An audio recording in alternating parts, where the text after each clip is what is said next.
I've always loved Cartoon Network when I was growing up. It was my favorite channel to watch. Even today, it has some good shows like Adventure Time and Regular Show. One of the newest shows on the network, The Amazing World of Gumball, is a cute and mildly entertaining show. Not really my cup of tea. It's a little immature, but my little brother seems to like it a lot. One day, I was watching Adult Swim when I realized that I'd been up so late I hadn't even kept track of time. It was already 4 a.m. I don't recall ever watching as this late, so I stayed awake to see what would happen when it was ended. A little bumper showed up on the bottom of the screen during a commercial break. It said that a special episode of The Amazing World of Gumball was about to come on. I was a little confused about an episode of a very popular and new show coming up this early, but I was born and decided I would watch it, thinking it might come on later in the day so I can spoil it for my little brother. Sort of mean, I know. The flashy and energetic intro scene played, although it was played a little differently than I recall. The music was a little different, and the show's logo wasn't animated. Its colors were done rather sloppy as well, almost like something a little kid would do on a doodle board or a glow board. I ignored it, assuming it was done just for this special episode.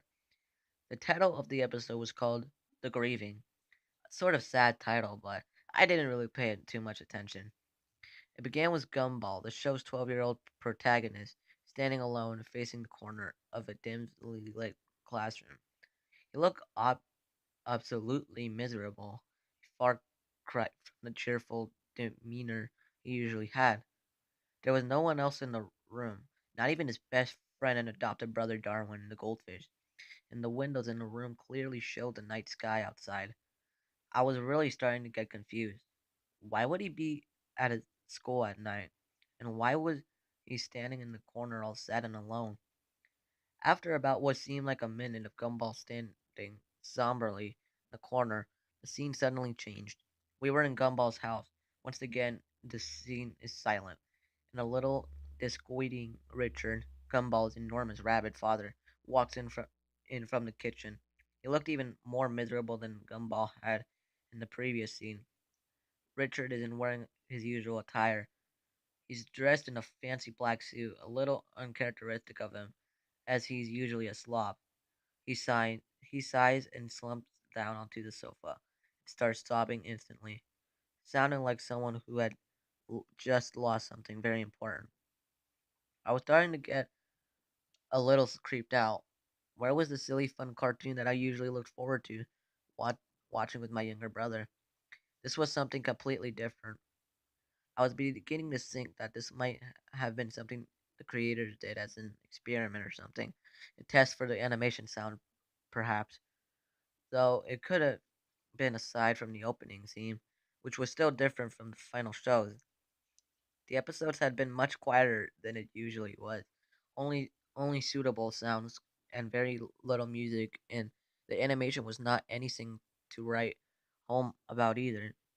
It was done a bit like an immature Flash or Newgrounds. The character designs were somewhat sloppy and rushed looking, and the real life backgrounds used for the new show looked different. As confused and somewhat frightened as I was for some reason, I kept watching it. Poor Richard was still sobbing on the sofa as the front door opened suddenly, making me jump a bit at such loud noise, and Gumball's mother, Nicole, a blue cat like him, stepped in. Like Richard, she wasn't wearing her usual outfit. For some reason, she was in a black dress and was wearing a pretty black hat to match. Nicole sat down on a couch to comfort her husband. Although she was looking a bit saddened herself by this point, Richard's crying had begun to get more painted and miserable sounding. This wasn't normal cartoon crying on the show. This was realistic and almost depressing crying. I almost felt like sobbing myself. Finally, after what seemed like hours, the sad scene at their home ended as it shifted back to black. We weren't in Gumball's classroom this time. We were in Principal Brown's office. Nicole and Richard were there in their usual clothes, looking more normal and happy than they had before, but slightly worried. Principal Brown, however, looked extremely sad. He quietly, somberly informed them that their children, Anais and Darwin, were not present after lunch earlier that day. They hadn't been seen at all the rest of the day. Nicole was instantly furious at him. She began spouting various insults and calls at him that I don't think would have been made in it on a more mature program like regular show. I was laughing at this because it seemed sort of funny for Nicole to flip out on his manner and start swearing like a sailor in a G-rated cartoon. But my outlook soon changed when Principal Brown told her something else after she finally had quieted down. His eyes began to tear up as he informed them that they eventually were found, but they did not been found alive. He then went into a graphic and nearly nauseating detail describing how their bodies were found, their parents sitting in utter shock. I could hardly believe what was happening. How could a such cheery and fun kids show be taking such a dark and twisted turn? I was considering the turning off the television off, but I was too scared to be left in the dark by now, nearly frozen by fear and disturbed instantly at the terrible things that he was saying. Another flashback. The scene was earlier that day, and the animation in the scene was even worse than earlier. I don't remember it very clearly, but I think he began to recollection by saying that the school had called the police department when they first turned up missing, believing that the kids had simply ran off and decided to skip school. They said it was very uncharacteristic of both Darwin and Anais to go skipping school like delinquents. Darwin was a little naive and a bit daisy, but he was a good kid. He wouldn't have ever dreamed of doing something like this, and Anais was less likely to run away. She was a straight A student, despite being only 4, which was also troubled the police, seeing as a defenseless 4-year-old little girl was missing as well as an older boy. School had been thoroughly checked, so the police started to search the heavily wooded area outside of the school. It took a little time for the police to discover the horrifying fate of Anais. In the small clearing outside of the school, Anais's head was found in a small box. You likely would have expected something that to be shown in show's cutsy art style, but it was nothing like that at all.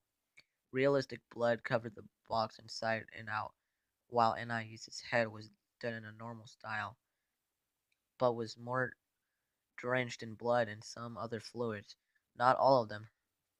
Hers, apparently, there was a note in the box seemingly writing in her blood. It was never stated during the episode what exactly was written on the note, but it apparently led to the rest of her remains in Darwin's heavily mutilated corpse.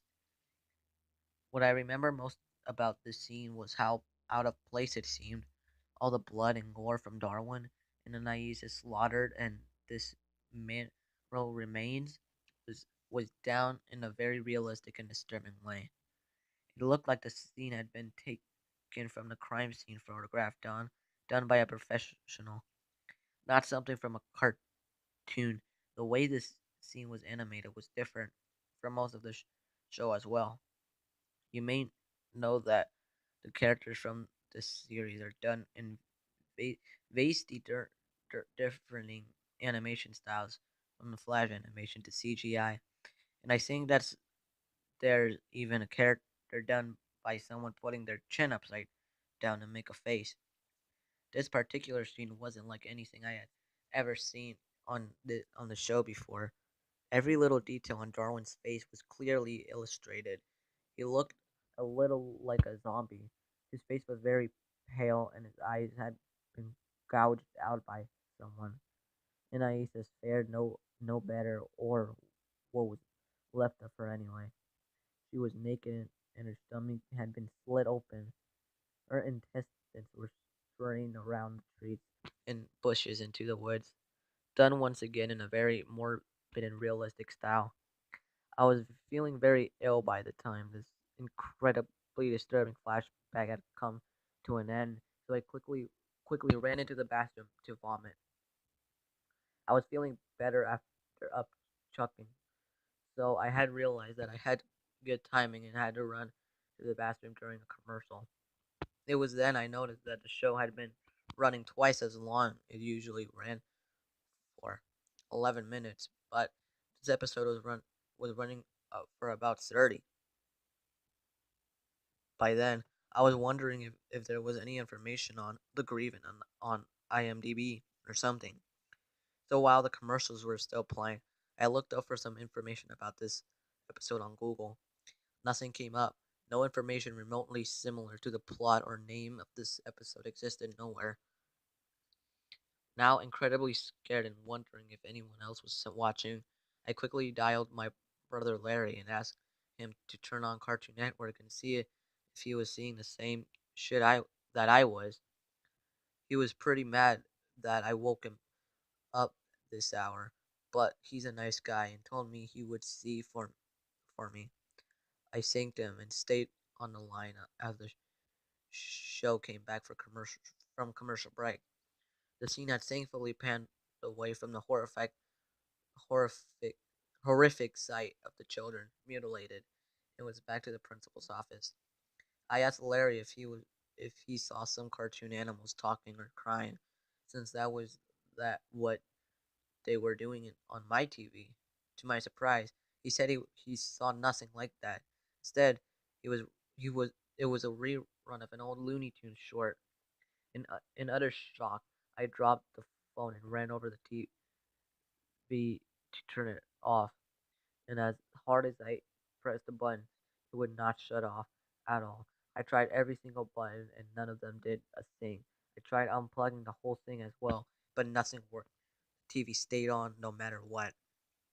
Larry had hung up, assuming that I was playing a joke or something. I guess, and I was alone once again.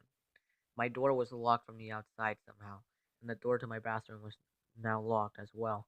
It seemed that I had no choice but to call the police, since my other family members were gone the night. It was the reason I could stay up so late to watch Adult Swim in the first place. When I hurriedly dialed the number, I accidentally dropped my cell phone into the cup of Pepsi. I was very scared and had no choice but to finish the episode. I turned on all the lights in my room and got under the covers, hiding like my little brother does when I make him watch scary movies with me. I had apparently missed a little bit, but Gumball's parents were still talking to Principal Brown, so not that much.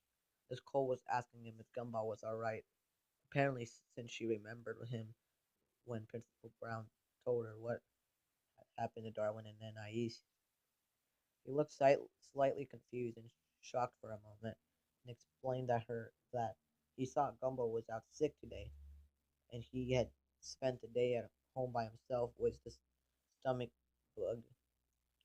Nicole screamed and wailed, while Richard quietly told him in a way very out of character voice that they thought Gumball had got on the bus this morning, but it didn't seem that way.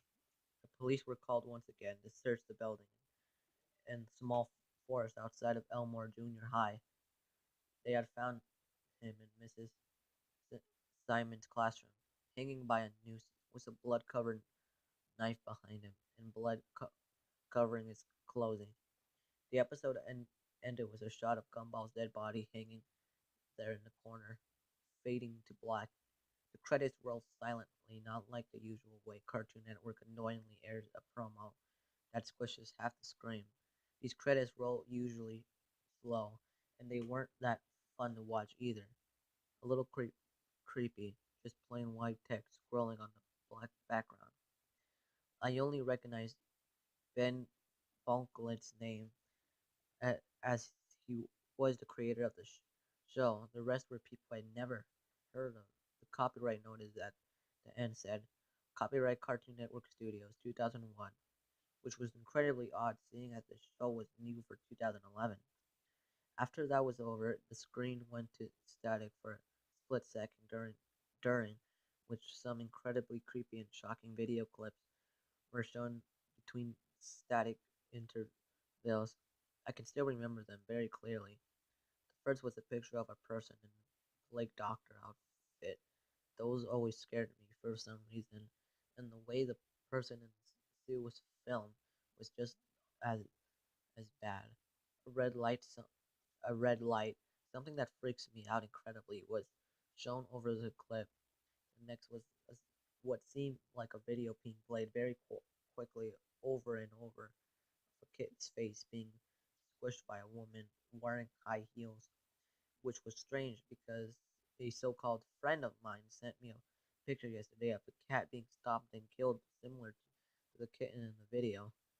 The last one was the one that disturbed me the most and made me want to both cry and vomit my guts out. It was my little brother, or at least a small child who looked very similar at him, being shot in the face by a person who looked like my father. You could clearly see the child's brains and blood splatter on the wall.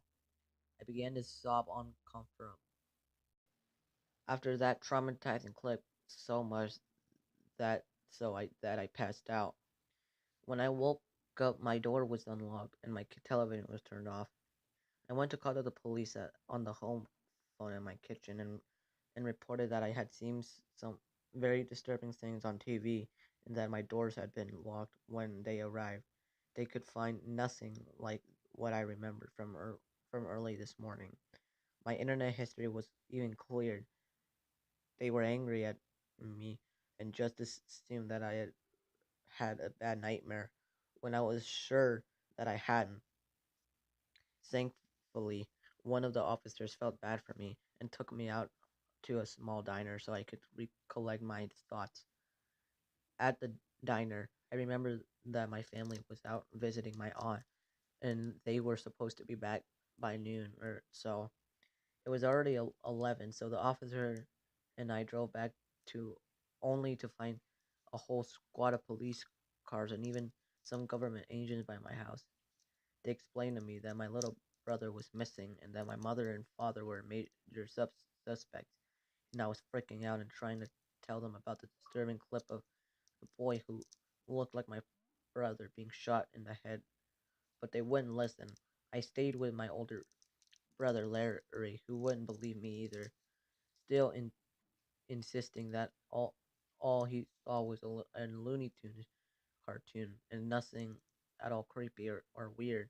The cops eventually told me that they would contact Turner Broadcasting to tell them about the incident. A representative of Turner Broadcasting came to my cousin's house to talk to me in private about what I had seen and experienced that night. He was very kind, but it all seemed a little like some sort of front. After I could tell him all I remembered, he agreed to play back that day's program from when the incident was a disturbing gumball episode had occurred. To my shock, all that was airing at that time was an old Looney Tunes short, nothing more, nothing less. I sobbed and moaned that what I had experienced and seen was completely real, but no one listened. Eventually, I discovered that Ben Von Clint had a Twitter account, so I sent a message about the episode, and this was the reply I got. One thing, how in the heck did you find that? I never ever thought I would think about that old shame again. Don't tell anyone this. Sarah. Yes, that's my name. But the amazing world of Gumball goes back further than you know. I used to have a really boring job as a teen, and I sketched little drawings of the Watersons and friends. The episode you saw was never supposed to be seen by anyone but me and a few friends of mine.